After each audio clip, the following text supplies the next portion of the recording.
ఆ నమస్కారం మనం ఎలా చేయాలంటే మనఃపూర్వకంగా చేయాలి. మనస్సు ఎక్కడో పెట్టుకుని 100 నమస్కారాలు చేసినా, 100 గుంజీలు తీసినా, పొర్లి దండాలు పెట్టినా ఇదంతా ఎక్సర్సైజ్, వ్యాయామానికి తప్పితే ఎందుకు పనికిరాదు. మేము గుడి చుట్టూ రోజు 108 ప్రదక్షిణాలు చేసాం, 108 ప్రదక్షిణాలు చేసాం. నీకు విసుగు రాలేదేమో కానీ దేవుడికి విసుగు వచ్చింది నీ మొహం చూసి. మానేస్తే ఆయన సంతోషిస్తాడు, ఇంకోటి ఎవడైనా వస్తాడు. అస్తమానం ఇదే మొహం తిరుగుతుంటే ఆయనకి విసుగ్గా ఉంది. మనం ఇది బాగా మొక్కుకుంటాం. ఇక్కడ ఆయన చుట్టూ తిరిగితే పని అవుతుంది. ఎందుకంటే లోకంలో ఎవడు చుట్టూ అయినా తిరిగితే పని అవుతుంది కదా. ఇక ఆలోచనలు ఎందుకు వస్తాయంటే శాస్త్రాలు ఏం లేవండి వీటికి.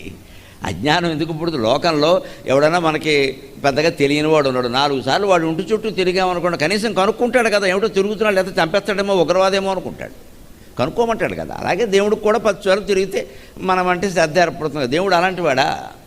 నువ్వు తిరగకపోయినా ఆయనకు తెలుసు.